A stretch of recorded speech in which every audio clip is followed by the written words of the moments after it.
Hi, in today's video, I'm going to be interviewing Jessie Singer. I was introduced to Jessie Singer. She's an author and journalist because I read her book, There Are No Accidents, after seeing her on the David Pakman show. And the book interested me because it is about traffic culture, it is about our driving culture, it is about safety, it is about a lot of the interlocking things that I talk about in my videos and my content, specifically around motorcycles. And I thought her book did a really good job providing good arguments, explaining ways that our systems are not really designed to be good or safe, and how they prioritize cars in ways that are dangerous for other people. So she very generously offered to come on and be interviewed by me. Jessie, is there any way you would correct that or modify how your book is or anything else? That's a good description of the book. I'm a journalist, and I wanted to investigate how we ignore and disregard a huge amount of death and injury in this country by chalking it all up to accidents, which it very rarely is.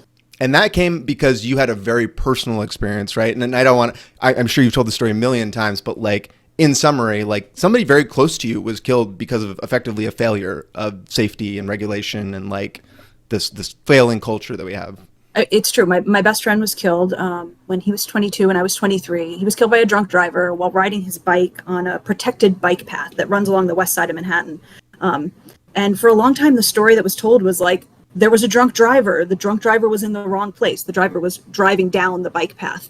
And that was the end of the story. It was a horrible accident or a crime, but it was just kind of disguised as that for a really long time. And the reason I wrote this book, the reason I started to investigate the story was because in 11 years after my best friend was killed, a different man rented a truck and followed the exact same path as my best friend's killer. Except this driver didn't accidentally turn onto the bike path like the person who killed my best friend. This driver intentionally turned onto the bike path. He killed 8 people and injured 11 in an act of vehicular terrorism. And I remember being shocked and being like, how did the exact same thing happen again? And I started to look into it, and I learned that other people had been killed on this bike path. And the drivers were different every time. You know, some were drunk, some were distracted, some were lost. But the same thing kept happening again and again. And nothing was done until the terrorist attack. And after the terrorist attack, the city and state got together, and they barricaded every entrance to the bike path. So you could walk through and you could bike through, but you couldn't drive your car unintentionally or intentionally down this path. And they just solved it. And all these people had died beforehand. And we'd been told that all of these things were accidents. And for me, it was like this horrible realization that accident is essentially like a word of willful ignorance. It's a way that we pretend that the preventable is unpreventable to make things easier for ourselves. So that was the New York, right? That was like the New York, the guy that like drove into like it was like a parade or something, right? Like some sort of event was happening there at the time, right? It was Halloween. Oh. So there were a huge number of people out walking. Kids. Yep. Yeah. And essentially this person who wanted to harm a lot of people saw a dangerous condition they could take advantage of. And they, drove right through the holes in the Swiss cheese. I know that's something you talk about, and it's something I talk about in my book. They saw the holes in the Swiss cheese and they said they could take advantage of this. And that's the price we pay when we fail to prevent accidents, when we pretend that accidents are unpreventable. We leave all these dangers that we're exposed to. And the results are horrible. And we don't do anything about it until there is something traumatic, until there is something enough public pressure brings on, right? Something that hits people's minds, like a terrorist attack or something, something gets a lot of news coverage. That's when it changes. Not when, like you said, the hundreds of people die at the exact same way in just small, sporadic ways that are very easy to dismiss individually as individual failures. The nut behind the wheel, as you describe it, right? The crazy person, just the bad driver. It's a myth we tell ourselves, right? When we talk about accidents, we're talking about error and intention most of the time. We say, it was an accident, and it means I screwed up or someone else screwed up but didn't mean to. And this is at the core of what we get wrong. This is why it keeps happening. This is why accidental death has been rising in this country since 1992. And we're talking about more than 200,000 people killed every year. We're focused on human behavior, and that's a distraction. And for 2 reasons. One, it's really hard to change human behavior. Like, people make mistakes. It's our most human trait. And 2, an accidental death is more than good intentions and unfortunate errors, right? Like, in our lives, we make mistakes and things go wrong all the time and no one died. So what's the difference? The difference between an error and an accidental death is the conditions we face when we screw up.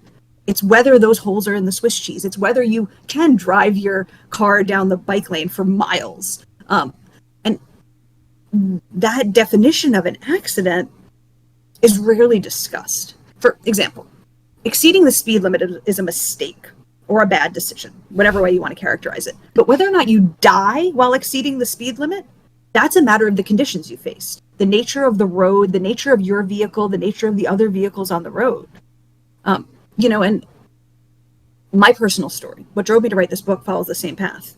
A man killed my best friend driving down a bike path. That man was drunk. He made a bad decision. He went to prison. And others would still be killed in the same spot, in the same way, but by other drivers, not drunk ones. Other different intended drivers making different errors, being lost, being distracted. And people kept dying because the bike path was dangerous. But we all paid attention to the intentions and the errors of the drivers, not the space, the built environment where we were all operating. And because it was inadequately protected, because it looked like a continuation of the street, until that changed, people continued to die. The built environment is a concept I just want to just define for everybody, that because that comes up in your book, and I think we'll probably use that. But the built environment is our infrastructure, right? That is the things we choose to make. It is the way that we design things, and it is all human choices that we have made, and we can choose to make different choices if we want, right? And I think it's important to point out, it's not just human choices, but the choices of powerful people. Our built environment are our homes, our roads, and our workplaces. And a lot of the time, if you don't have a lot of power in the world, you don't have control over those things. You don't have control over whether your workplace is safe. If you can't afford to buy a home, then you don't have control over whether your home is safe.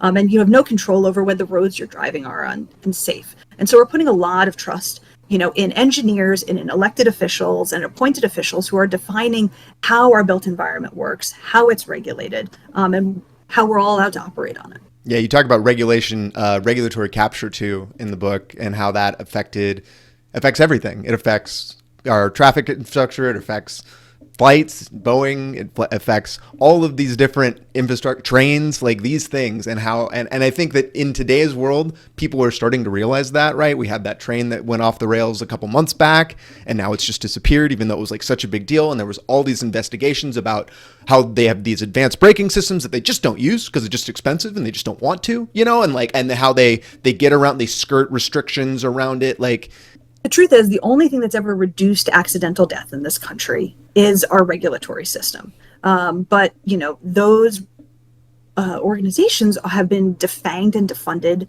They barely can do their jobs. And they're generally captured by the corporations they're supposed to regulate. And that's exactly the story at Boeing. That's exactly the story at Norfolk Pacific. What's happening there is that the corporations write the rules. And we're actually seeing this now with truck underride guards, just to keep it on transportation. So, a really common way that people are killed when they're in a sedan, and probably also in a motorcycle, is that trucks don't have guards on the side and on the back. So if you impact the truck or the truck changes lanes into you, you end up under the truck in a variety of ways. And what's recently come out, there was an excellent ProPublica investigation that found out that NHTSA tried to pass a regulation that would force all trucks to put a guard on the side and the backs of the truck. So essentially, if the truck changed lanes into you, you would bounce off a bumper, a steel bumper. You would be injured, but you wouldn't end up underneath the truck and underneath the wheels. And they found out that NHTSA proposed these regulations and then ran them by the trucking industry. And essentially, the trucking industry said, no, please cross this out. And NHTSA said, okay, cross out the underride rules because the trucking industry doesn't want it. And I mean, countless people have been killed. Countless people. Simple protections that were absolutely possible, except NHTSA, like every other regulatory agency, is captured by the corporations it's supposed to police. That's an interesting. I hadn't even thought that, because I've seen insane wrecks where, one of the worst things that happens in motorcycles, they get hit by something massive, they fall under a truck or something, they get sucked into the wheel well. You're just more likely on a motorcycle if you crash for that thing to happen. And that is not even a solution I had thought of. It's just put some guards there so you just can't get sucked in as easy. You're going to notice them now. And I'm sure, your listeners are going to notice they're out there. Some trucks have the guards, the side guards and the underride guards. And you're like, oh, obviously that would protect me.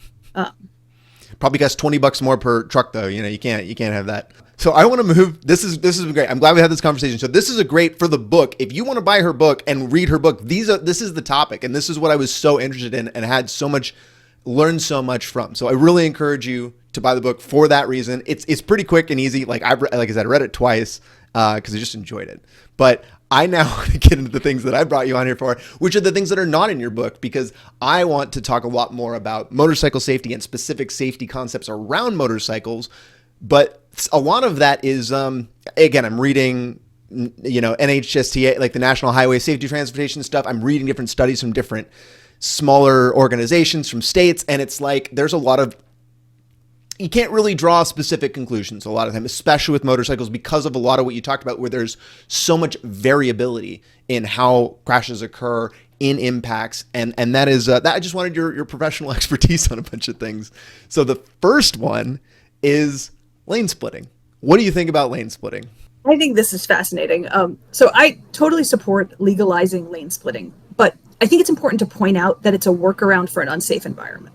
So under current conditions, lane splitting is definitely safer. But I'd like to live in a transportation environment where lane splitting is not necessary. And I was thinking about this question. You told me you were going to ask this question, and I was like, I've never ridden a motorcycle, lane splitting, and I was like, oh, I've done it. So 15 or 20 years ago, I used to ride a bike through New York City, and there were no bike lanes then, and it was super rugged out there. I would ride with my U-lock in my hand in case cars came too close, and I would take a whole lane. And in congestion, I would ride the dotted line to keep myself safely moving through stop and go traffic. So I was lane splitting on a bike. But today in New York City, there are quite a few protected bike lanes, separated from traffic.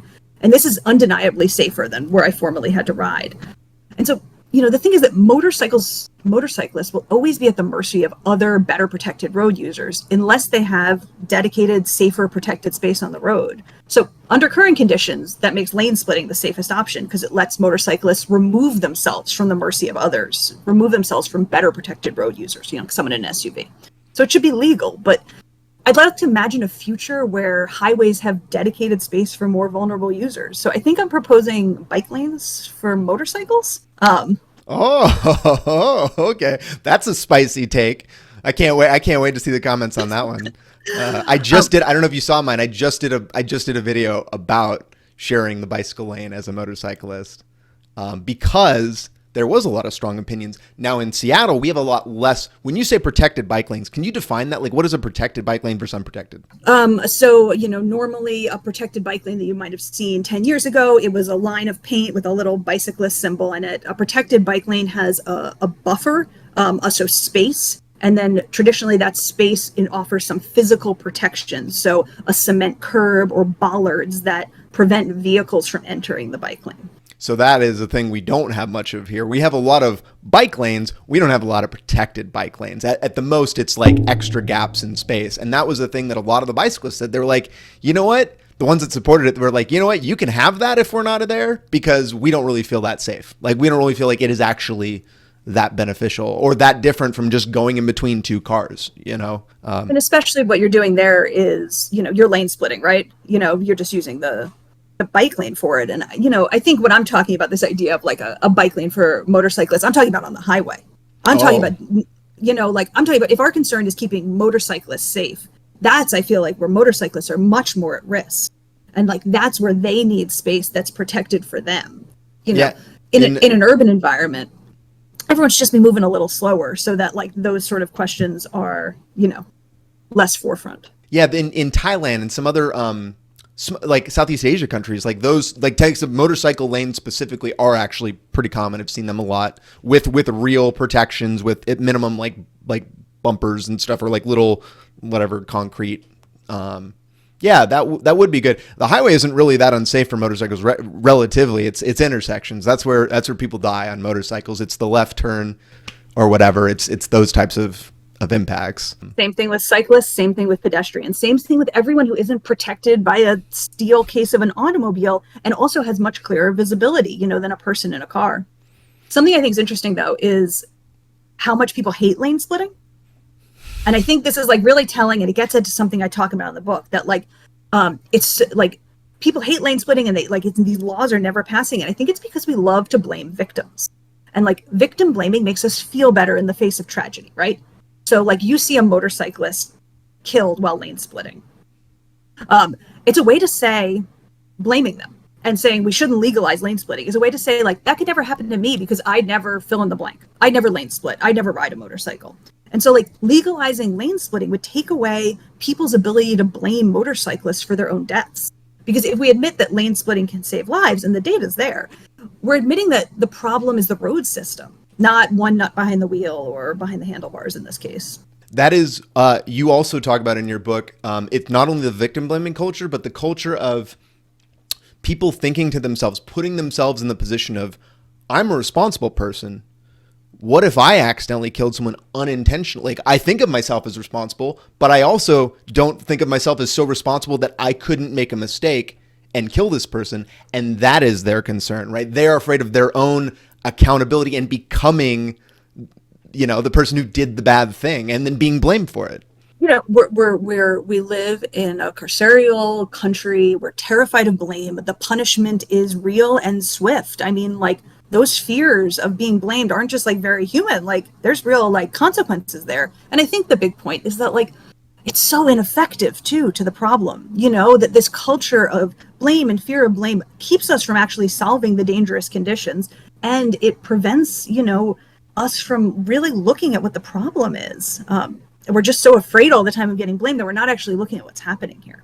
And so I think I mentioned this, but in the last couple years, I have become incredibly engaged in the argument for lane splitting. And I started with simply, like, we had a bill come up and I was like, met with my legislator and was like, how can we get this done? And they're like, we're working on it. And then they went through and just nothing happened. And I was like, okay, something more needs to happen. So I need to get more involved. So then I made videos explaining it and laying it out in very not aggressive like my other things, very much designed for legislators. And I sent that out to my legislators, and that got a little bit more traction, and then had more people talk to me. And then I did the whole like talk on the floor and did that, and it still got declined. And then this year I did the same thing again, thinking, well, I've done all the prep work now, and I've already accounted for every argument that was made prior, which is that it's dangerous and like our roads are not safe enough for it. I have footage. I have hours of me splitting in footage and saying, like, look at how undangerous this is. And when I did it this year, the two adversaries to it were the cops. There's a police union that was just, and their argument is simply, we can't enforce it. We can't enforce the restrictions that you're putting on, and it's simply not safe. They don't really quote anything. They just say that. And then it's the civil engineers here that are saying, our roads can't accommodate it. We're not comfortable. And that's really the entirety of their argument. They don't really they bring some miscellaneous studies that they kind of cherry pick, but that's it. Like, when you're talking about like the way that our culture and blame is like the key and how that prevents us from solving problems, like, these are the structures that we have, like the police and like they are the ones enforcing this blame and like reducing it down to these things as like individuals versus systems that we can fix. Police and traffic engineers are extremely indebted to the system as is. And the idea that the problem in the system is you and me and how many errors we make. Not that the system itself is inherently dangerous, because they are the literal designers and enforcers of the system. So for them to say something like lane splitting might be safer is on a traffic engineer's front, admitting that the street is inherently dangerous and thus you need to modify it, right? You need to do a workaround to operate in it safely. And admitting for the police that the enforcement of the rules is actually not the point, is actually not the thing that keeps us safe. So like, you're talking about these two people who would have to admit that they are either useless or part of the problem for them to agree with lane splitting. With you talk about in the book, and maybe you can lay out some of that here because I think it would be important. I've talked about it a little bit, but like traffic engineers, it sounds like are effectively running off of ideas and concepts and an education that really hasn't changed as far as what is taught versus what is known. It hasn't been, I should say, changed, updated with like newer modern science and like more like, is that true? Like, is it really that old? And like, why aren't we changing this? Yeah, much of traffic engineering is based on manuals written in the 1940s and 50s when this country was heavily invested in building highways all across the country. So not only was it based on limited data and poor data collection, it was based on highways, where like most of the time when you or I are going to get killed on the road on a bike or walking or on a motorcycle, it's in an intersection. It's in an urban or suburban environment that's full of conflict. It's not just getting people from point A to point B at the same time. But also, these engineers are invested in the idea that a road should serve three purposes. It should, no one should die, but also everyone should get to work on time, and it shouldn't cost too much. And, you can't have three priorities. And so I think at the core of understanding how traffic engineering is a bit of a fraud profession, as one engineer told me, is the idea that in other countries, other wealthy countries, just like ours, far, far, far fewer people die in traffic. Nowhere near as many. We lead the wealthy world in traffic deaths. So if we lead the world in wealthy traffic deaths, are we worse drivers? Do we just suck at this compared to the French? No, of course not. Our roads are more dangerous and our cars are more dangerous. That's it. And their engineers in other countries are prioritizing one thing, safety, and building streets for safety to reduce speed, to reduce conflict, to increase visibility, and thus reducing traffic deaths. The mix in other countries is so different. I went to Europe and I remember being so amazed at like every sidewalk was just bike, like scooter, motorcycle, bike. Like it was just the mix is just significantly smaller vehicles, and it is so much more public transportation, which you kind of talked about with the motorcycle lane splitting. I totally agree. Like lane splitting is absolutely a band-aid to a system that like doesn't support public transit, where that is like absolutely considered like oh, you're poor, I guess we have to help you out a little bit mentality, versus actually that's the core of what we should build our entire society around, because that is what is most equitable for most people. But do they justify this in any way other than simply just saying they're not looking at it, or that just dismissing it, I guess? There aren't too many traffic engineers willing to like talk earnestly about this. But something I did find, and I probably interviewed more traffic engineers than I interviewed anyone else, because my story starts with transportation. The book's about every type of accidental death, but that's my core. And I kept interviewing traffic engineers and saying like, why is this? Why don't we fix the problem?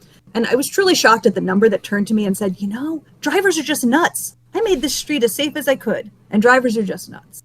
And so, that's to say that traffic engineers are subject to the same desire to feel okay with the system that everyone else is, and it's a certain fragility. You don't want to admit that the world is incredibly dangerous, that a lot of people are profiting from it, and it's all out to kill you. But like, that reality is the only way things are ever going to change. Feels like there's also, is there a liability aspect to it where there is, that seems like the other thing that is very much ingrained. People are very in debt. Like I hate insurance. I've had a handful of like bad experiences with theft on insurance, and it just, and just I've realized that like, again, it's a profit industry, right? Like it's literally the whole reason it exists is to have other people pay and pay less out. And like, that's the whole thing.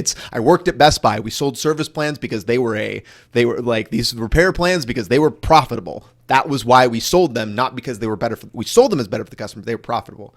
Is liability for the city and liability for the engineer, and like these types of things seem like very like legal, like suing, like monetary compensation, like those types of things seem like they are a big factor in how they decide things, where it's like, well, we have these policies and the policies say this is the way we do it, and as long as we follow the policies, we're avoiding liability, versus, like you said, prioritizing safety, which would say that doesn't make anybody safer. That just reduces our legal liability.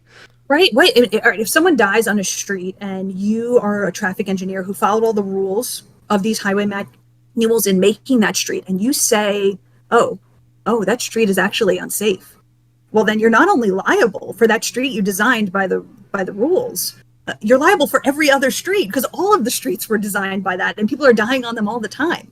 So, you're in a situation where until the system changes, the engineers aren't going to change, outside of, you see these little pockets in progressive cities, where people are pushing the boundaries of the traffic manuals. But that's always going to only benefit the wealthy, which is why we see huge disparities in who dies in traffic crashes and the places where they die. You're much more likely to die of all accidents, but especially traffic crashes, in places where like the county is poor, the state is poor, the city is poor, versus a wealthy place like where I live in New York City, where there's a lot of problems, but the traffic engineers are trying to push the boundaries a little and redesign streets with safety in mind. Yeah, the nice neighborhoods that are getting new upgrades to their infrastructure have really great, really nice bicycle lanes and stuff. That is definitely a thing I have absolutely noticed.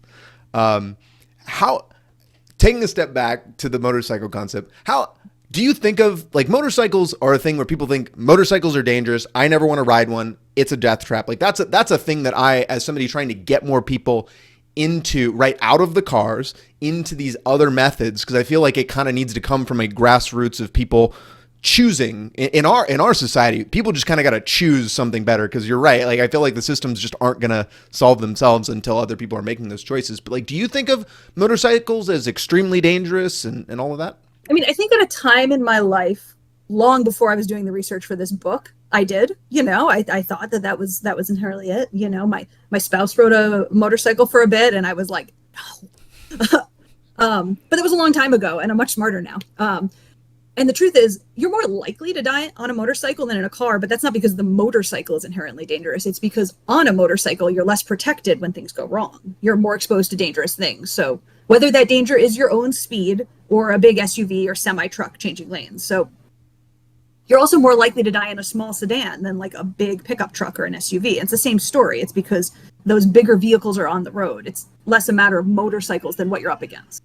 But while I don't think that motorcycles are dangerous, I know that speed is dangerous. So a motorcycle is a tool. Motorcycles can be used in a dangerous way and under ideal conditions in a safe way. So like a knife is a weapon, but you could also use it to cut an apple. But speed is dangerous. Like physics still exists. So degree of injury increases exponentially with speed, no matter what vehicle you're in. Yeah, speed and exposure, right? You talk a lot about the first person who he fell out of a plane a long time ago, and like then he survived this incredible freak accident, and then realized that like what saves people is finding ways to absorb the impact other than the human body through these crumple zones and all of that. And you could take an egg and put it in a package, and like the package is what mattered. And so motorcycles don't have that package, of course. We have to rely on other things. Yeah, and they don't have the safety belt that's going to hold you to, your vehicle when you crash, and so when it comes down to it, like that exposure plus speed, that's the danger. It has nothing to do with a motorcycle per se. But it also has a lot to do with not just exposure and speed, but the exposure and speed inflicted by others. It's the difference between falling on your own versus falling into an SUV. Yeah, your book was the first one I was introduced to the concept that I should have expected this, but that there's science around human impact and when it becomes lethal. And I think the stats that you threw out were something to the effect of like impacts at like 20 miles an hour net difference is like a 90% survivability rate. And that falls to at 50 miles an hour, like half. And that is what I think about a lot with why there's such a misunderstanding of motorcycle danger and where it is danger is because it's not the highway, because you're not going to fall at 60 miles an hour. That doesn't really happen. What happens a lot is two vehicles going 25 miles an hour in opposite directions. That's what happens a lot. And then the impact. Yeah, I mean, that's absolutely it. And that 20 mile per hour is actually like a magic number. And it's why people around the country are fighting to make speed limits in cities where it's a pedestrian dense environment pulled down to 20 miles an hour. And if we lived in a better country, we would have, intelligent speed assist in every vehicle, regulated into every vehicle so that your vehicle actually couldn't go faster than the speed limit. Oh man, now you're scaring me because I like going fast. But you know what? Maybe for a better society, I would find a different adrenaline rush, I think.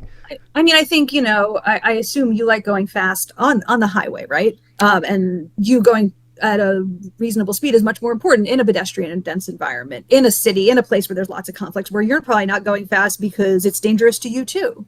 You're totally right. And that is totally true. As much as I ride like an asshole everywhere all the time, when I get in my neighborhood, I operate completely differently. I drive so slow. I avoid the streets that I know the kids are on because I just don't even want to like risk it. Like there is an aspect where we can have we can make consistent decisions, where we can think about these things and make them better. It's not that people, like you said, it's not the nut behind the wheel. It's that we make different choices in different situations, and you can design environments to either feel safer or feel less safe. Like, I think one of the things you talked about is how big wide streets and like not having objects and things on the side tell drivers that we should drive faster because it's just open. We have visibility, right? Yep. It makes them big, wide open roads make people feel safe going faster.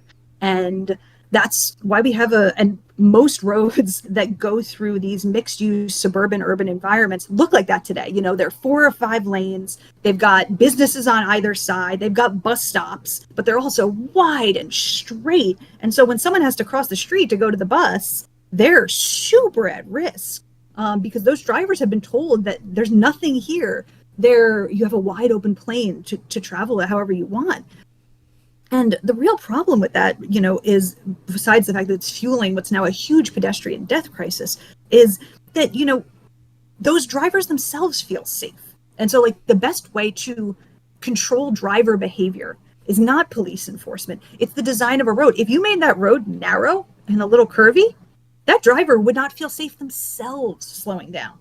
And instead, we spend so much time pretending that we're going to moralize people into driving safely. You know, that we're going to do New York City just spent like $4 million on these billboards that said like speeding is dangerous and like showed someone getting hit by a car. And I was just like, you moron. First of all, this isn't going to work. But second of all, this was done by the Department of Transportation, literally the people who designed the streets. And I'm like, first of all, this isn't going to work. Second of all, like, why are we trying to like moralize people into doing the right thing when we can literally control their behavior through design? And every other wealthy country that doesn't have such a high pedestrian death rate is proving it. That's how they design their streets.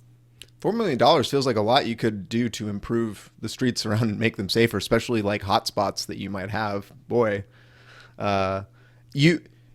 speaking of protection, so with motorcycles, there's kind of this concept. So I'm closer to what they would call a squid, and a squid is it's a pejorative term. It's if you're not familiar with it, it's that.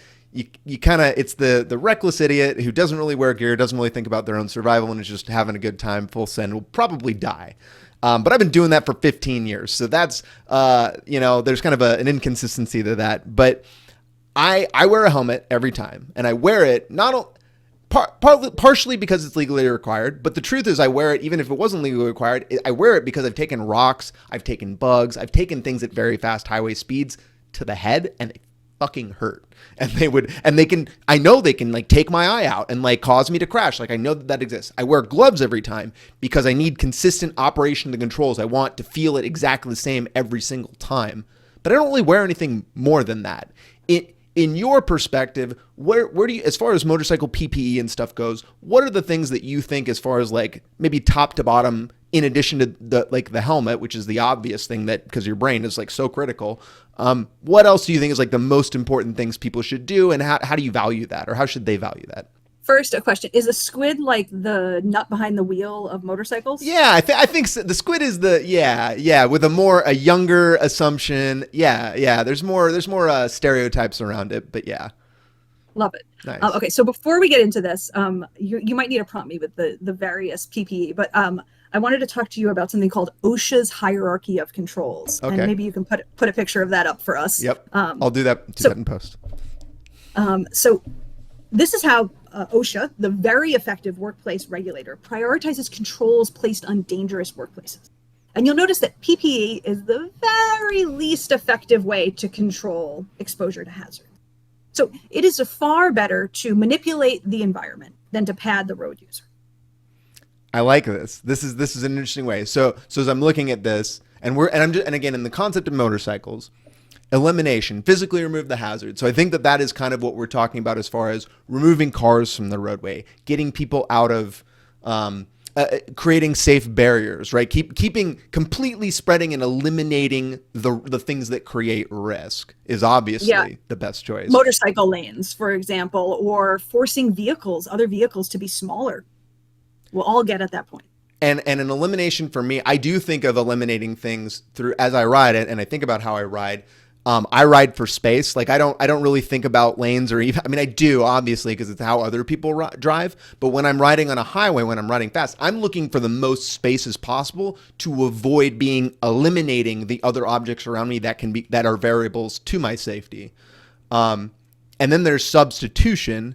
And I think in a motorcycle concept, it would be maybe, replacing a bigger car with a smaller car or something to that, right? Something not as dramatic, but a little better. Or no, I think replacing a bigger car with a smaller car. I mean, one of the things that we're dealing with right now is like SUV bloat and truck bloat. Like a pickup truck today is like 3 times the size of a pickup truck 10, 15 years ago. And that makes it much more likely to kill you. It's taking up more space on the road. It's less likely to see you because the visibility is worse. So yeah, substitution. But also, let's get creative. What if some of those people who are driving to work had accessible public transit they could take? And then they're not on the road and they're sleepy and not paying attention and worried about something that's going on in their job. Yeah, that substitution in that sense is as effective as elimination at that point, realistically. Okay, I hadn't thought about that. All right. And then there's engineering controls, which I assume are the things like creating the physical barriers, designing things better to be simply safer, right? You don't eliminate any of the possibilities, same cars and stuff. You just make giant barriers to protect people against big cars and trucks driving through, right? Yeah, or you narrow the road so everyone feels a little less safe going fast, and they all slow down their speeds. They all pay a little bit more attention. You at intersections, there's something called daylighting, for example, and that's where you remove the parking spaces, the number one parking space on all sides adjacent to the intersection. And so essentially, you've daylit the intersection. You've opened wide the visibility of a driver who's stopped and about to make a turn. There you go. Engineering. Interesting. Yeah. Okay. And then there's administrative controls, which I assume are laws, right? That's a law. You can't do this. You can't do that. We will fine you because we consider these things to be dangerous. Exactly. But remember, this is OSHA's hierarchy of control. So this is not the cop saying, we're going to fine you for doing this behavior. This is the regulator saying on the corporate level, we're going to fine you for, in this case, building an unsafe street or, having legal liability penalties for cities that know there's an unsafe condition, know there's an intersection where people die all the time and they don't correct it. So and then PPE is the lowest version of that. So you think of PPE, you kind of follow this model, you believe in this model where PPE is a last resort, right?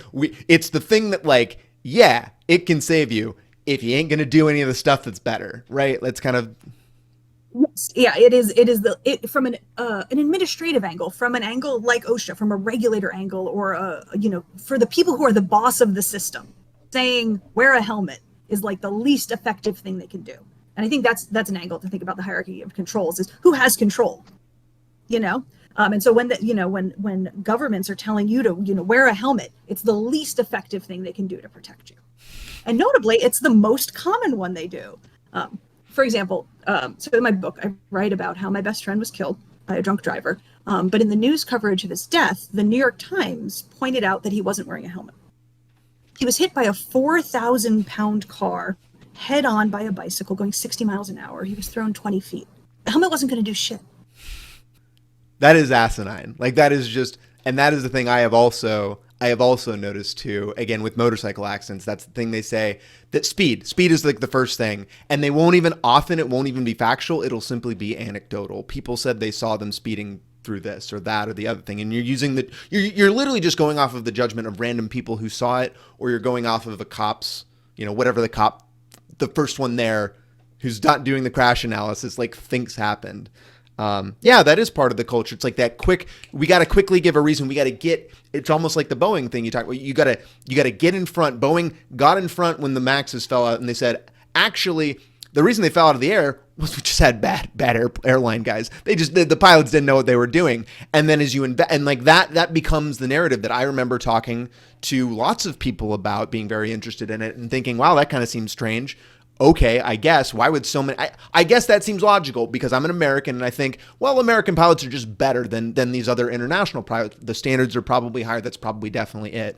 And then when it came out that it was this totally different system and they didn't even document it, and and it was specifically to get around regulation where they would have to spend more money to teach, to sell these planes and teach, that was just so insane to me. But that works. Getting in front of that narrative seems to work every time. And you're right. We do it in all of these, even in the smallest situations, in the smallest crashes, like you're talking about with the helmet. Yeah. Yeah. And blaming the victim is really effective. It makes us feel better. But also something you just said there, I think plays into it further. You were like, some party was like, oh, it's a pilot in another country. Maybe they're less good at this, you know? And like, so something we see in this country is that the people who are most likely to die of the most preventable accidents are most likely to be Black and Indigenous. They're most likely to have low incomes and live in poor places. And so that contributes to a narrative. And we're talking about like shocking numbers. You're more than twice as likely to die in a house fire if you're Black than white. You're more than twice as likely to be struck and killed by a driver while walking if you're Indigenous than white. People in West Virginia are more than twice as likely to die by accident than people just across the state line in Virginia. And obviously West Virginia, very poor state, Virginia, reasonably wealthy state. And so these things, I think, large part don't get solved because they play into our own racial and classist biases. Because some part of our brains probably thinks, something racist, something classist about how the victim might have contributed to their death.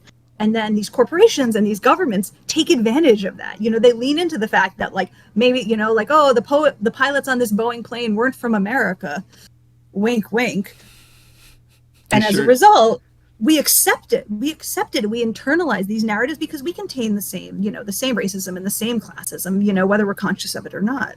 Yeah, and I'm sure with Black people, it's an extension of redlining. It's extension of, you know, lack of their own ability to generate like generational wealth and have better, more expensive cars and like it's so cyclical, and it's so clear, like, to draw those lines if you at least understand those systemic issues. And that is another challenge I think about a lot when I'm creating my content. And honestly, it's one of the reasons I've stuck to like single, shorter, smaller ones, because I feel like it's easier to connect systemic dots for people, and to get people to think in systems is an extreme challenge that I've been trying to help people with. Yeah, like if you, but they're not, but because we don't teach that, because the education system don't teach that, because there's so much focus on the individuals, it prevents the systemic analysis, it feels like. And therefore the systemic change. Because the systemic change, you know, calls into question the system. It calls into question the expertise of, you know, the police and the engineers, the people whose very jobs are built on the fact that the system is perfect. And that's why things are so bad. So going back to the PPE, okay, now you got to choose. Okay, so here's I'll give you some options. So the newest part of PPE is the new hotness is airbag vests. Airbag vests are now they've been in MotoGP for a bit, like built in. They blow up around the head and neck, like when you fall off, they just, and then but now they're consumer level. Like what do you think about that as far as like an effective piece of PPE? I mean, theoretically, it sounds good. I would want to know, you know, how good it is, right? Like, is it working? You know, I mean, it would absorb impact if you're thrown. It wouldn't help you if you're crushed. If I had to choose that or a leather jacket, which is probably another common piece of motorcycle gear, which can help against punctures and stuff. And like a lot of people think of it as slides, falling down and sliding. Like, which of those would, if I had $800 and could only pick one, opinions on which one? I would go with the newer tech. Okay. I would go with the presumption that we're getting moderately smarter over time. Because you're probably focused more on, I guess if you're thinking about safety, you're probably focused on brain, internal organs. You're thinking about less like dermis and like external like physical things, right? Like losing an arm is bad, but like having your neck broken because you flipped and is like deadly, right? That's kind of how you think of it. Yeah, absolutely. But, you know, you're getting into how tricky all this stuff is, right? Because if you're in a really rural area, right, and you might be really far from emergency care, then like your dermis might actually really matter because you could like, you know, you could bleed out, right? If you're an hour from a hospital. But like if you're in a city and like things are going to happen quickly, you know, then that airbag might be a better choice. And again, this is why PPE is not the answer, because we can't expect people to make these individual risk assessments. Yeah, the new meme, there's a new joke, which is that based on a guy who's a pretty popular motorcycle guy, but he's an ex-fireman. And so all of his is an EMT. And so his perspective and how he looks at motorcycles is very much from that perspective of like safety, physical, like how to protect your neck. Like he just is all through that. But he started this concept of selling tourniquets and talking about how much it was important to carry a tourniquet. And it was just like it was like this. That's again part of my frustration. Where even a decade ago I was like, I am tired of this like extended pressure on me to like cover myself. Like, why can't I just be better? Why can't I be smarter? Why can't I think about this differently? Because there is that like creep on the ownership that individuals are supposed to own for their physical safety in that way. I'm not carrying a tourniquet. I'm sorry. Like, even though in that scenario would probably could save your life in that way. And I know people that do that. Lots of people in my community kind of feel that way and do carry those things, have giant backpacks that they carry with them everywhere. Yeah. It makes me a little sad. Yeah, I know. That's how I feel. To me, I see it as anxiety. Like if you are carrying that, you feel anxiety. You feel so much fear that you're like, I need this. Like people I ride with who ride similar to me are like, no, I have to have all my gear. And I'm like, we're going 130. Like that gear might save you, but like there's a whole variety of possibilities that this isn't even going to matter, you know? How for people that are riding motorcycles, how do you build good risk assessment for their conditions, for what things are safe to do and what things are don't? Any recommendations you have for them? All right. Well, so in general, risk assessment is like a red flag for me because it presumes we die by accident because we failed to accurately assess the risk, when most of the time risk is out of our control. That does not include going 130 miles an hour, though. Put that aside for a sec. But so instead of advocating for building better risk assessment, I advocate for everyone to lobby their legislators for better automobile regulations, like intelligent assist speed governors and weight limits for SUVs and pickup trucks, and like demand their cities and towns build traffic calming into local infrastructure, because that's what's really going to matter. You know, like you said, going really fast on the highway isn't how you die. It's at that intersection. That risk is out of your control. And that's going to reduce your risk far more than your own ability to pay better attention or make smarter decisions in this environment where even, you know, you and me, two experts, don't know the answer on whether it makes more sense to wear leather or an airbag. And I guess going back to your OSHA piece, right? Like it's just there's so much that the hyper focus on the wrong thing, the thing that is so ineffective for the effort and the money by comparison to an actual systemic coming together and making a different decision in how we design things. Yeah, you know, it's a way we all participate in our own victim blaming, right? It's a way we all say, you know, your friends who are carrying all that equipment, you know, they're saying, if I don't do this and I die, it'll be my fault. And I know very well it would not be their fault. As far as the thing you just mentioned made me think of it. What do you think of these different car manufacturers? Because I think initially automated driving and stuff sounded pretty good to me, because I just think if I'm kind of a tech guy, and so I feel like technology gets pretty good. Like I feel like planes can pretty much fly themselves for the most part. Like if we can do that, we can probably make cars mostly do that, especially as you add more and you start getting them talking to each other. Like I can think of a world like iRobot where like the world is so much safer.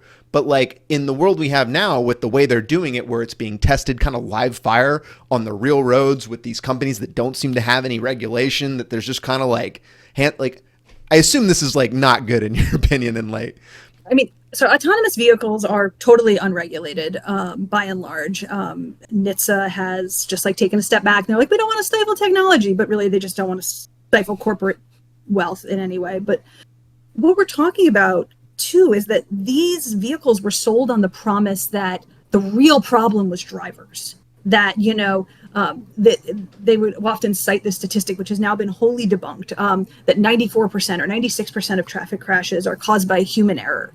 And like essentially it's like a misinterpretation of a US DOT study, but like that was the idea. They were like, this is why we need robot cars, because the problem is the drivers. But of course the problem is the system. People die in traffic crashes on the same type of road. Like the vast majority.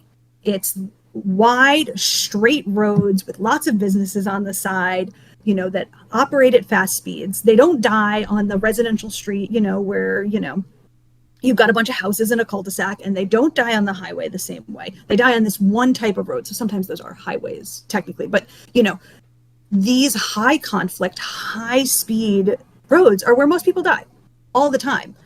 That's the system. And, most people are killed by bigger vehicles going at high rates of speed. So those are the factors. It has nothing to do with the driver. It has to do with these things that are built into the system that are in our control if we were willing to control corporations. And,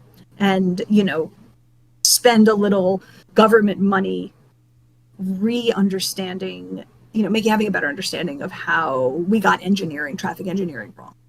With what you said about how the study is misinterpreted, I also feel like the reason they come to individuals being the problem is because it's just what the answer to the root cause of a problem. It just depends on how far you're willing to go, as far as how deep you're willing to actually systemically look. And with so many of them, it's like individual fault. We can find one mistake, and then the analysis stops there.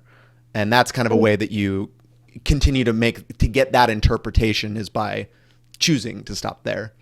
If you stop there, then you don't have to rewrite the system. You don't have to, change how society is structured. You don't have to look at why, for example, Black people might be more likely to die in fires than white people, and how that is underpinned by institutional racism built into the very fabric of, things as old as our home loan program in the 40s, and continuing today in the, segregation of our cities, and how inaccessible home ownership remains, and how therefore safety remains out of certain people's control.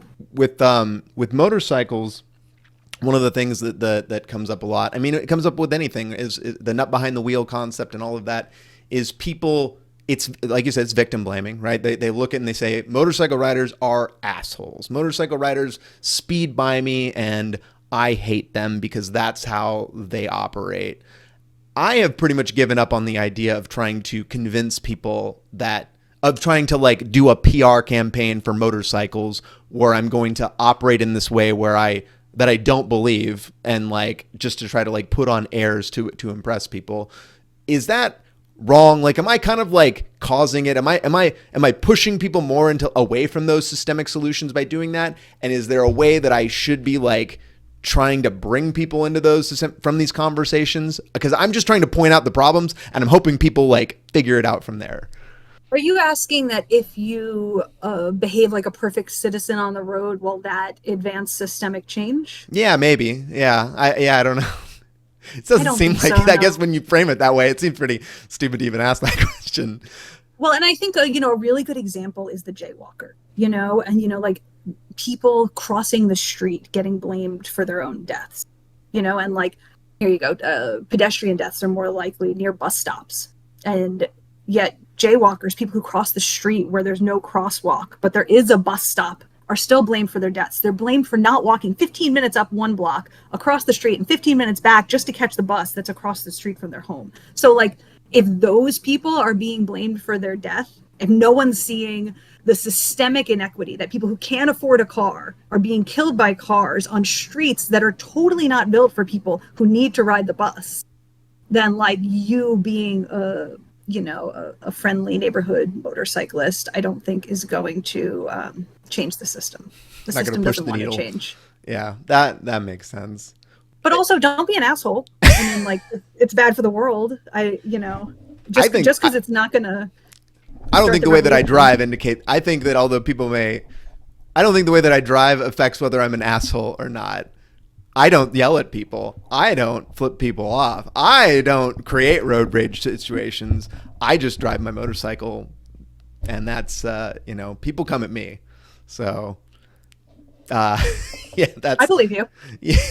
There was one interesting story was like a combination of the victims into seeing like how victim blaming combines to like, and where blame lies in that. So there was this man in Draper, Utah, a kid on a motorcycle was like riding through his neighborhood, and apparently he felt they were speeding or something. There was no cop there or anything. So this is all like anecdotal, but he ran out into the street to like do something to the motorcycle person, got hit and died.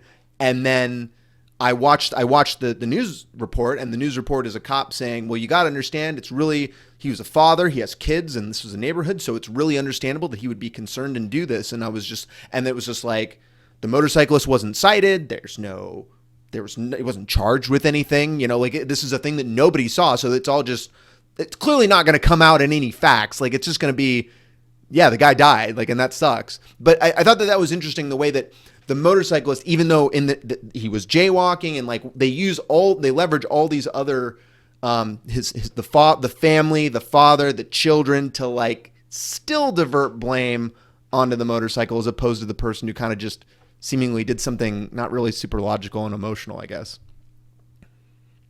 Oh, it sounds like a terrible story. Yeah, I know, it wasn't great.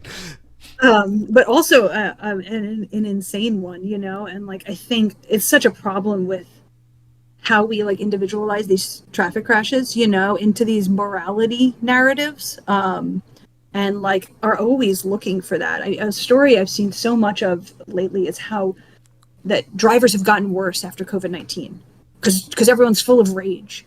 Everyone loves to tell the story and use it as an explanation for the fact that pedestrian fatalities are skyrocketing right now. But they've been skyrocketing for 10 years. And they're not skyrocketing in other countries where they also had COVID-19. But it just gets at this idea that people really want to tell a like cultural story that's emotional about how we're all wrong or we're all right, or some of us are wrong and some of us are right. And it's so counterproductive because the evidence is just built into how we design our roads, how we design our vehicles, and how we fail to protect people in favor of these narratives that like someone's the good guy and someone's the bad guy. And like, I think there's definitely a bias against motorcyclists, associations with selfishness and lawlessness. They are age old. But I also think if there was a different dynamic between those two people, what if the person who was killed wasn't a father? And I'm presuming they're white. What if they weren't white? Do you think the same story would have been told? I think, like we can see a lot of different ways where millions of intersecting biases are going to reconstruct our narratives over these individual things. But anytime we're seeing it as an individual incident, we're failing to see all the ways we could protect people. It feels like to me the Reagan era is when a lot of this stuff just started to go way downhill. Like it started not great, but then it was maybe on and up, and then we've just been deregulating and things have just gotten worse. And then, do you agree with that? Like, I think a lot of my audience probably doesn't know that. If there's any specifics that you think are like really important for people to know, if you want to talk about, or. Yes, absolutely. So, when in doubt, it's Ronald Reagan's fault. That's a general good rule for the direction of this country, but in specific, so in general, income inequality tracks with all accidental death. It's true from the Industrial Revolution to today. The more income inequality, the more people die by accident. But where we really see progress is after World War II.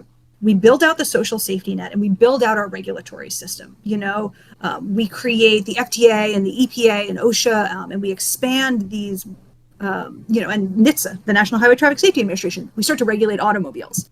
And accidental death falls for decades. But it's been rising since 1992. And that's a direct after effect of Ronald Reagan defanging our regulatory systems and dismantling the social safety net. And that second part's a little counterintuitive, the social safety net, how that matters. But if you have more money in your pocket, then you can afford to not take the most dangerous job in the unregulated workplace. You can afford to live in an apartment that isn't a fire trap. You can afford to buy a newer, safer car. And of course, regulation is better. I would rather regulate every car to safety instead of having it the onus on individuals. But these two factors do act in concert to protect us.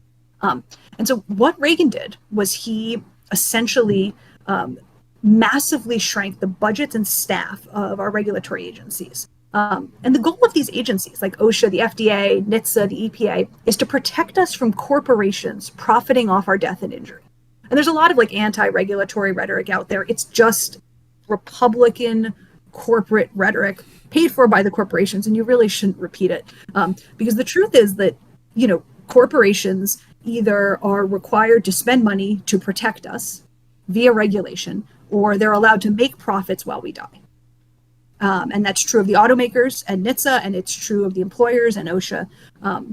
And so when Reagan shrank the budgets and staff of these agencies, he also limited their powers. Like he created a rule, the cost benefit analysis rule, that says that if potential costs of a regulation don't outweigh the benefit as measured by the statistical value of the human life, then you couldn't have that regulation. So essentially that says if it costs more to save lives than we think those lives are worth, you can't regulate it. I mean, just insane, unconscionable shit. Just very much like admitting it. Like, yeah, this is how we look at it. We look at people's lives as ROI to, and where does that money go? And it's always sold as like it's going to become a research project or it's going to improve the products. But we all know that it just goes into the pockets of the people at the top. It seems like an outsourced amount of that just goes there as opposed to improving things. You talk about the goal maybe being that we should strive for is making the world safe for drunks. And that was also kind of a topic of one of my videos, is talking about how drunk driving is like a thing that gets like speeding, like no helmet, like it's just a thing where it's like as soon as it's identified in a story, that just becomes the main line, that's the blame, and then it kind of just nobody does analysis past that. But the reality is that drunk driving is as dangerous as many other things that people are all the time, tired, sick, just mentally not there, but need to go to their job because they have to eat and pay rent. So that was kind of where the connection of like making the world safe for drunks kind of seemed like, yeah, well, that does kind of seem like the standard. If we want safety to be the priority, that we have to kind of like that's the guiding light I think we have to go to. Do you agree with that, or is there something else we should? I mean, I think this is really important, and I think, let's caveat. Let's say first, drunk driving and speeding kill around the same number of people every year. But one is morally reprehensible and one is something we all do when we need to, which I think is very interesting. And interestingly, the limits are like legalized the same way. Like drunk driving, if you are like just a tenth of a point over the legal blood alcohol limit, then you are not, you're in trouble no matter what. But speed limits are enforced if you're 5 or 10 miles over. Even our automated enforcement, systems in New York City, you have to be a significant margin over the speed limit before you get a ticket. And I think that is kind of subject to that moral reckoning. But so I say this as someone whose best friend was killed by a drunk driver. We should make the streets safe for drunks. We should make the world safe for drunks. And I think that's not just a moral standard, but a logical one. Instead, we build the whole world, including our streets, for perfect people. And we put up signs saying, be perfect. And then we punish the imperfect. And like best case scenario, we punish them with a summons or a ticket. Worst case scenario, we punish them with death. And that's, when I say make the streets safe for drunks and people say, that's fucked up. What they're saying is if you drive drunk, you deserve to die. But that's extremely dumb because drunk drivers kill other people all the time. And if you make the world safe for drunks, you make it safe for everybody. But if you focus on making the world safe and the road safe for the average, reasonably smart, sober person, then people who are drunk or tired or the mom who's worried about her kid crying in the back seat, it's not going to be safe for them. Which is to say, we should be designing our built environment for the lowest common denominator, for imperfect people. Because then we're all safe, because we're all imperfect at some point. And this is where we really get into the problem with caring about preventing human error. We need to stop caring about preventing human error and instead protect people from the worst consequences of their mistakes. To make mistakes and bad decisions less likely to end in death and injury. And that's the only thing that's going to work. We can't get out of this mess by just perfecting our own personal risk assessment. We need to worry about everyone else too.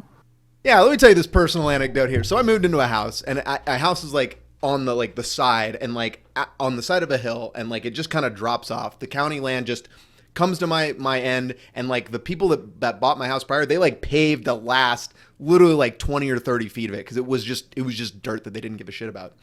And I was here maybe 2 months or whatever. And I just see someone come down the hill that I didn't recognize, and they just go all the way.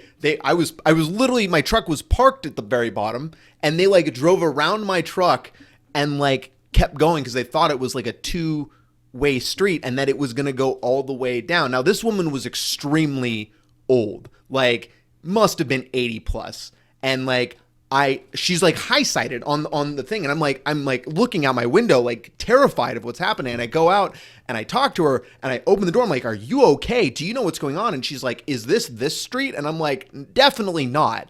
And she got out and she was like, can you get me out of here? And I got in her car looking over this cliff, and I'm just like, I guess, I hope I don't die today. And I left that door open because I was like, look, she like got in. I was like, I don't think you should get in, but she wanted to get in anyway. And I was like, I'm going to dip if this goes south. But anyway, we pulled her out and we got it. And I called the county and I'm like, hey, I get that this hasn't been a problem yet, but like, can we put in one of those, can we put a physical barrier there? Like just to prevent anybody, maybe even my truck rolling down, that seems, there's literally a very busy street at the bottom where somebody could just have an accident and just fall and kill people. Like, why aren't we doing that? And they're like, yeah, we'll come out and have someone look at it. And they come out and they put a single like red sign. It doesn't even say it. It's just a red reflective sign. And I was just so like, okay, what are we doing here? This just feels like theater. Like what are you doing? Anyway, what do you think about that?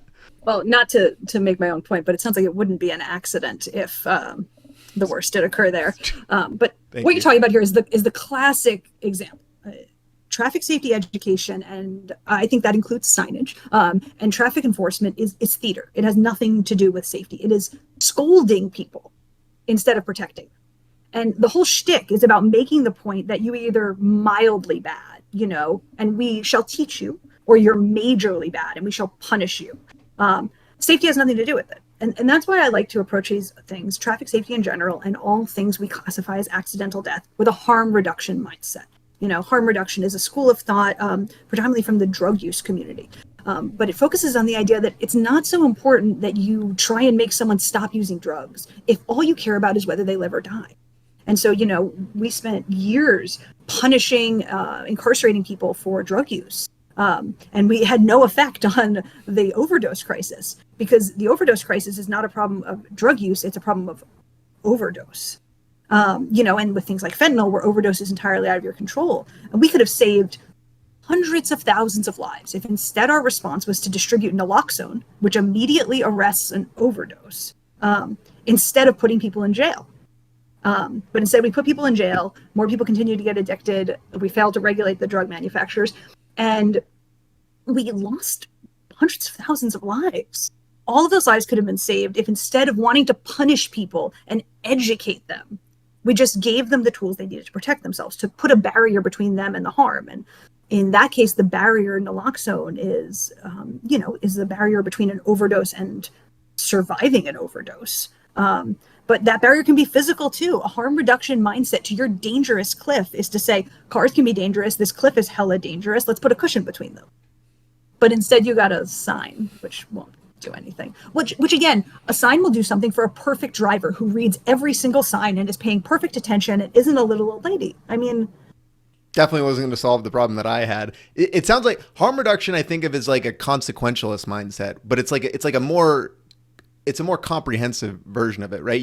You focus on, you don't criminalize, like remove the moral aspect of drugs, right? Drugs are just a chemical you put in your body, makes you feel a certain way. People choose to do it for a variety of reasons. Okay. Like what is the consequence of that? Some people are harmed. Some people are fine. Like it's whatever. I didn't drink until I was 25. And then I started drinking and I was like, Jesus Christ, this is not as big a deal. I don't have control problems with it. Like I'm not going to get addicted the same, like it's just not the same. But it's looking at the totality of like the drug war and saying like, yeah, okay, we maybe reduced the ability for this person to kill themselves, but now we've removed a father from a family. Now there's like no income there. Now we've broken these things up. Now this person can't get a job. They're out of the workforce. Like they can't get back. It's just a more total looking at it as opposed to, again, like just in the same way that they focus on that individual failing versus what happens when we actually do this. Well, and also people who, are coming out of prison are much more likely to die of an overdose than your average drug user. So we're actually putting people in more harm by incarcerating people who are addicted, because their tolerance is lower, but they're trying the same dosage, whatever it may be. But the stats are really clear on that. So we're like essentially killing more people by moralizing drug use and, punishing people. But it's the same thing that happens on the road. Speeding is, drunk driving is bad. Don't do it. That hasn't, really worked that well. There have been some inroads, mostly from raising the drinking age. But like when it comes down to it, we could actually just prevent people from dying by making safer roads, by, installing devices that can tell if you're drunk when you're behind the wheel, by expanding public transit. That's a really good example. So DC used to have a much higher rate of DWIs and drunk driving crashes and fatalities. And then they expanded the hours that the metro ran. So like the metro used to run till midnight, let's say, and then it ran till 2 a.m. when bars closed. And DWIs plummeted because people could drink at the bar and then they could take the train home. People don't want to die, but they're often subject to their circumstances in such a way that, they have no other choice. Yeah, and people find, that's Uber culture, right? Like Uber, one of the big things that people are like, it's a safety feature, right? People call an Uber instead of like getting in their car. And it's like, yeah, but now we've just offloaded the problem to a corporation that's going to make money on these people. And people are going to then make a worse risk analysis because it's fucking expensive compared to just getting on a bus or a train or whatever.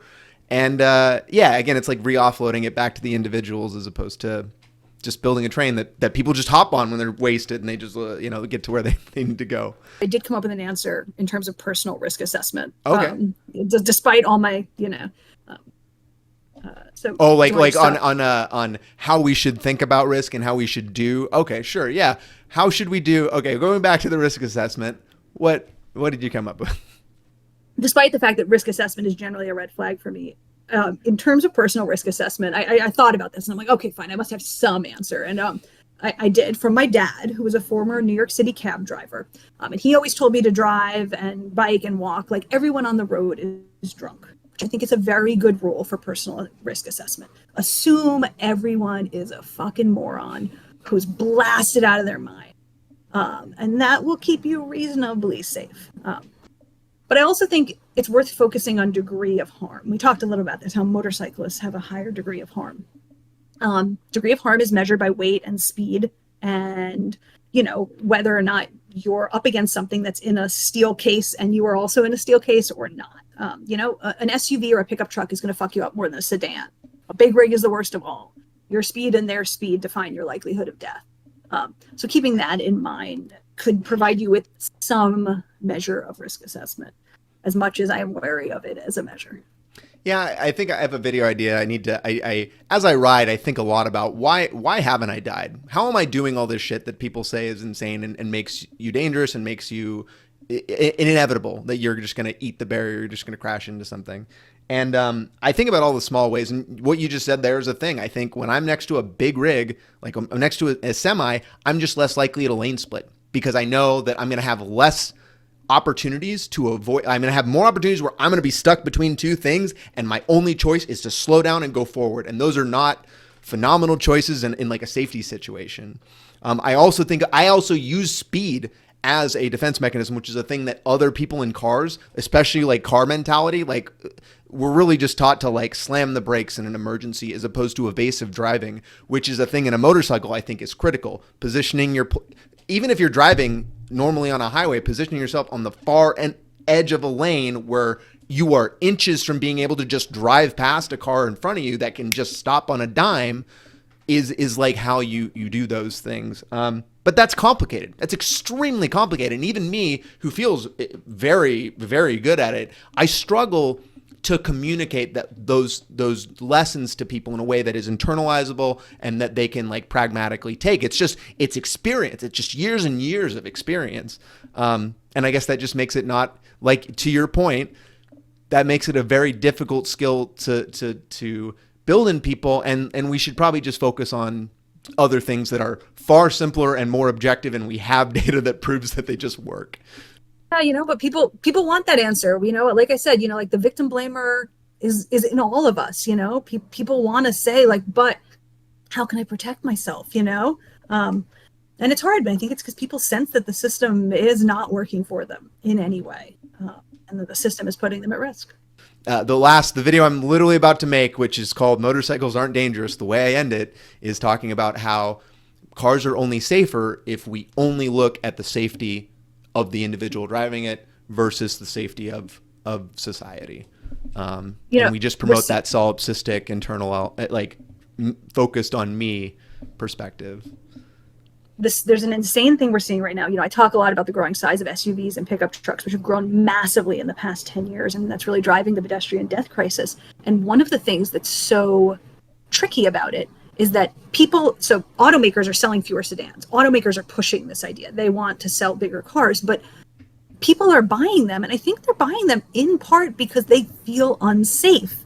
And you feel safer when you're driving a tank, and it's killing all these pedestrians. But like, you know, it is somewhat reasonable to understand why a person is saying, yeah, my family's in here though, like, and that car is a tank next to me, so what am I going to do? And this is the problem with having defanged and useless regulatory agencies, because who should be deciding what's a safe size for our vehicle? It should be the National Highway Traffic Safety Administration, and they're not doing that. And this is why there are so many more pedestrians dying here than in other countries that actually regulate their corporations. Yeah, individual choices are the corporation's choice. What do they want you to do? They want you to buy a bigger car because it increases their average selling price, because they want to get you in a new car. They want to put that fear in you. So it's an arms race. It's effectively an arms race between you and your neighbors. Is like, who can get the biggest, safest thing. And there, yeah, it is an escalation that will just continue to go until there is a breaking point where we create some sort of system to say, no, we can't just let you choose to do whatever, buy whatever you want. We can't let Ford make any car they want, period, and just like be okay with that. Yeah. You know, it's an arms race. It's an arms race, and we're all collateral damage. You and me, the people walking, the people on motorcycles, the people on bikes. Here's an important thing to know about the automakers. So when we first started to regulate automobiles, so cars weren't required to have safety belts. The steering wheel didn't have to collapse on impact. So all these drivers would get into crashes and they'd get impaled by the steering column. And the automakers, they had the patent. They held the patent for the collapsible steering column, but they weren't installing it in the cars. That's where we were before regulation. When the seatbelt was first proposed, Henry Ford Jr. said, this is going to be so expensive and technologically complicated, I'll have to shut down the Ford Corporation. Ford, of course, is still running, and we have seatbelts in all our cars, and countless lives have been saved. So the idea that we could just trust Ford to do the right thing, and trust automakers, trust corporations with a profit margin to do the right thing to keep us safe is laughable at best and deadly at worst. It just provably doesn't happen. There's just so many, like the examples you just gave. I mean, there's examples that are more contemporary. There's examples that come up every week of corporate malfeasance and choices that are made to just based on profit versus any other criteria around safety or whatever. Yeah, I mean, the Ford Pinto is a great example of this. You know, it's a car that doesn't exist anymore. The gas tank used to explode, emoliating its passengers. When it was found out that they had done the cost-benefit analysis and decided it was cheaper to pay the lawsuits from the fire deaths than to fix the gas tanks. Thank you so much for your time, Jessie. This has been awesome. I've learned so much. This has been really fun. I probably don't have any questions for you. I don't have any more questions for you. I would love to be able to talk to you later again, but I probably won't have an excuse for it. So I just want to thank you for your time. It was such a pleasure being here. Thank you so much for having me. Awesome.